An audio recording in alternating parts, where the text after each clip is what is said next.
दोस्तों आज पूरी दुनिया में तकरीबन हर कोई क्रिसमस के बारे में जानता है, लेकिन हर कोई यह नहीं जानता कि वास्तविकता में क्रिसमस क्या है। लोग क्रिसमस को सिर्फ Santa Claus, light, star, carol singing, decoration से रिलेट करते हैं। बड़े बुजुर्ग इसे ईसाइयों के एक फेस्टिवल के रूप में मानते हैं। बच्चे इस दिन को गिफ्ट पाने के नज़रिए से देखते हैं। सबके अलग अलग सोच विचार और सबके अलग अलग नज़रिए हैं क्रिसमस को लेकर।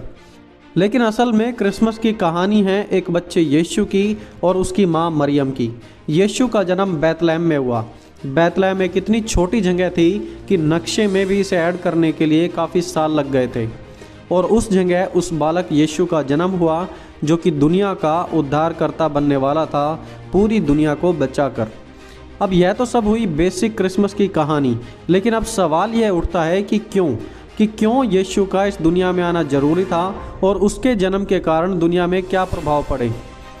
तो इस पूरी बात को समझने के लिए हमें जानना पड़ेगा बाइबल की पूरी उस घटना को जिससे बहुत सारे लोग अनजान हैं, और वही हमें यीशु के जन्म को समझने में मदद कर सकती है। तो चलिए हम शुरू करते हैं।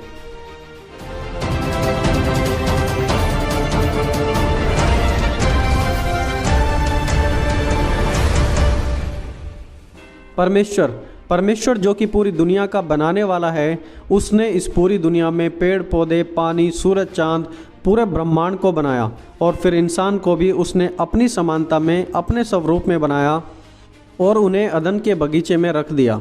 और जब परमेश्वर ने उन्हें बनाया था तो वो बिल्कुल परफेक्ट थे, उनमें कोई भी दोष और कोई भी पाप नहीं था। और जब परमेश्वर ने उन्हें बगीचे में रखा था तो एक आज्ञा भी दी थी कि तुम सिर्फ उस पेड़ के फल को नहीं खाना। और शैतान की बातों को सुनकर इंसान ने वही फल खाया जिसके बारे में परमेश्वर ने उसे मना किया था।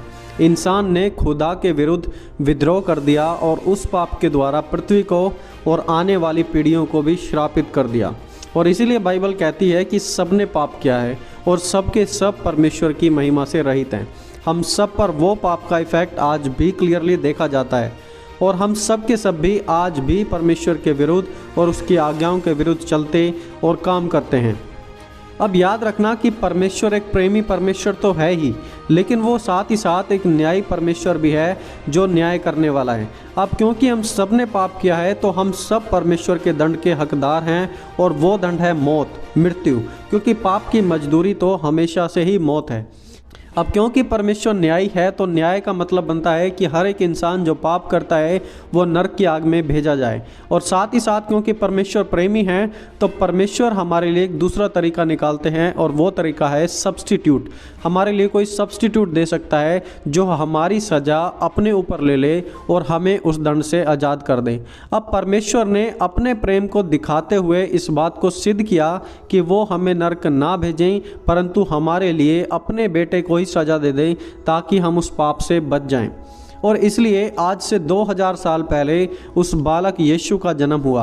वह खुदा हमारे बीच में आया, हमारे बीच में चला फिरा और बिल्कुल पाप रहित परफेक्ट जीवन हमारे सामने जीकर दिखाया। और अंत में वह एक अपराधी की मौत मारा जाता है क्योंकि हम सब के पाप भी उस पर लाद दिए गए थे। उसने निर्दोष होते हुए भी वह सब कुछ सहा जो हमें सहना था, जो हमें पापों की तकलीफ़ उठानी थी पीढ़ी दर पीढ़ी, वो उसने हमारे पे से उठा ली और हमें पापों के जाल से बिल्कुल आज़ाद कर दिया, और इसी ही लिए वो मारा गया था।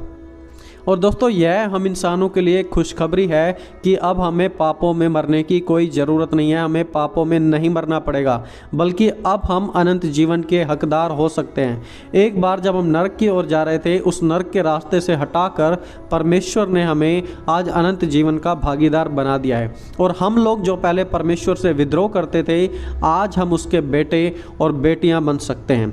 देखिए, तारे, चरवाहे, सेंटा, चरनी, यह क्रिसमस नहीं है। यह तो बस एक बाहरी खुशी मनाने का तरीका है, लेकिन वास्तविकता में क्रिसमस एक प्रेमी पिता का प्यार है जो हमें बचाना चाहते हैं और हम सभी को अपनी संतान बनाना चाहते हैं।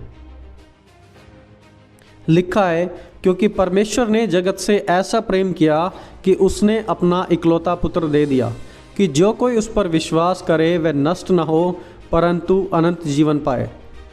क्योंकि परमेश्वर ने अपने पुत्र को जगत में इसलिए नहीं भेजा कि जगत को दोषी ठहराए, परंतु इसलिए कि जगत उसके द्वारा उद्धार पाए। जो उस पर विश्वास करता है वह दोषी नहीं ठहराया जाता, जो विश्वास नहीं करता वह दोषी ठहराया जा चुका है, क्योंकि उसने परमेश्वर के इकलौते पुत्र के नाम पर विश्वास नहीं किया।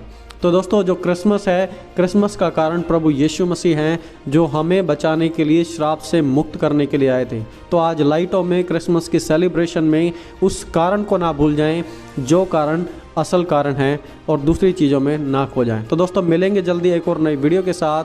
तब तक आप सभी को जय मसीह की दोस्तों।